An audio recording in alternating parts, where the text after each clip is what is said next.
జాతీయవాద జర్నలిజానికి అసలైన వేదిక నేషనలిస్ట్ హబ్ ని సబ్స్క్రైబ్ చేసుకోండి. నోటిఫికేషన్స్ కోసం బెల్ ఐకాన్ పై క్లిక్ చేయండి. ఈ వార్త కొంచెం నవ్వొస్తుంది కూడా నాకు. అదేంటంటే పాకిస్తాన్కి సంబంధించి మనం ఎప్పుడూ కూడా వాళ్ళ ఆర్మీ అధికారులు లేకపోతే మహా అయితే ఇంటీరియర్ మినిస్టర్ లేకపోతే హోమ్ మినిస్టర్ ఎవరైతే లా అండ్ ఆర్డర్ లేదంటే ప్రైమ్ మినిస్టర్ ఇట్లా మనం మాట్లాడుతుంటాం. ఫారిన్ మినిస్టర్ గురించి మాట్లాడుతుంటాం. మొట్టమొదటిసారి నాకు ministry of information technology and telecommunications నుంచి ఒక నోటిఫికేషన్ ఇష్యూ చేశారు. అదేంటంటే పాకిస్తాన్ టెలికమ్యూనికేషన్ రీఆర్గనైజేషన్ యాక్ట్ 1996 ప్రకారం దాంట్లో ఏదో కొత్త తీసుకొచ్చి ఐఎస్ఐ ఈ అక్కడ సెక్యూరిటీ కోసం అని చెప్పి నేషనల్ సెక్యూరిటీని దృష్టిలో ఉంచుకొని కాల్స్ ని ఇంటర్సెప్ట్ చేయొచ్చు, at the same time trace చేయొచ్చు ఎనీ కాల్స్ అనేది వాళ్ళు చెప్పడం జరిగింది.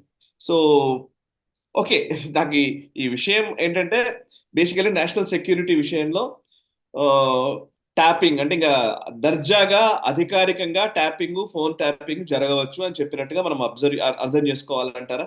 ఎందుకని దీన్ని ఇష్యూ చేశారు? అసలు మామూలుగానే ఐఎస్ఐ చేస్తుంది కదా నార్మల్ గానే, పెద్ద దాంట్లో కొత్తగా ఏముందని.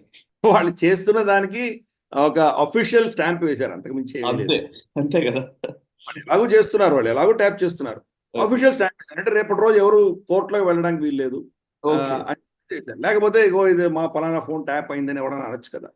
వీళ్ళ ప్రాబ్లం అంతా అపోజిషన్ ప్రాబ్లం ఏంటంటే మమ్మల్ని ట్యాప్ చేసి మమ్మల్ని కంట్రోల్ చేసే దిశగానే ఇవన్నీ నోటీసులు ఇష్యూ చేశారు అని వాళ్ళ ఆరోపణ.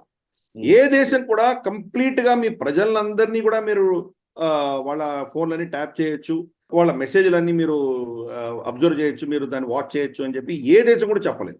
ఒక పాకిస్తాన్ మొదటిసారి చెప్పింది. అది ఒక బ్లాంకెట్ అప్రూవల్ ఎప్పుడూ ఉండదు. దేశ సంరక్షణ కోసము కొంత ఇంటెలిజెన్స్ ఉన్నప్పుడు కొన్ని, ఇప్పుడు భారతదేశంలో కూడా ఉన్నది, మనకు కొంత దానికి రీసెర్చ్ జరిగిన తర్వాత కొన్ని ఆధారాల బేసిస్ మీద మనం కొన్ని ఫోన్స్ని ట్యాప్ చేయడమో కొంతకాలం మన దాని మీద విజిలెన్స్ పెట్టే అధికారం మనకు కూడా ఉన్నది. కానీ యావత్ ప్రజానికాన్ని కంప్లీట్గా వీళ్ళు ఐఎస్ఐ దాన్ని మీరు ట్యాప్ చేయొచ్చు అన్నటువంటి బ్లాంకెట్ పర్మిషన్ ప్రపంచంలో ఏ దేశం ఇవ్వని యొక్క పర్మిషన్ వీళ్ళు ఈరోజు పాకిస్తాన్ ఇచ్చింది. అంటే తప్పకుండా అది ఈ సెక్యూరిటీ దానికి సంబంధం లేనటువంటి వ్యక్తులు, ప్రభుత్వాన్ని వ్యతిరేకిస్తున్నటువంటి వ్యక్తులు లేదా భిన్న ఆలోచన ఉన్నటువంటి వ్యక్తులందరి మీద కూడా వీళ్ళు నిఘా పెట్టబోతున్నారు.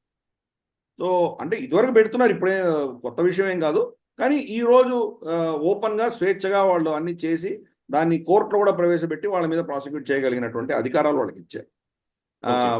ఆపోజిషన్ పార్టీకి సంబంధించి కోర్టులకు వెళ్ళరు, కానీ పలానా వాళ్ళతో మాట్లాడుతున్నారంటే కనుక వాళ్ళని ఏదో బెదిరించడము, వాళ్ళని బ్లాక్మెయిల్ చేయడం లాంటివన్నీ కూడా దీన్ని వాడుకోబోతున్నారు. ఆల్రెడీ మనం ఈ ఫోన్ ట్యాపింగ్ కేసు తెలంగాణలో చూసాం. మనం కేసీఆర్ గారు ఎటువంటి ఆర్డర్స్ ఇచ్చారు, తర్వాత ఎంత దుమారం వచ్చిందో కాంగ్రెస్ ప్రభుత్వం వచ్చాక మనం చూసాం. కాబట్టి ఈ మానవ హక్కుల అన్నవి ఆ దేశంలో ఎలాగూ లేవు. ఈరోజు చాలా అఫీషియల్గా చాలా గర్వంగా చెప్పుకుంటారు, మేము మీ హక్కులన్నీ హరిస్తున్నాము అని చెప్పి ఓపెన్గా చెప్పారు. అందుకని Pakistan is a big joke, అంతగా మించి ఏమీ లేదు.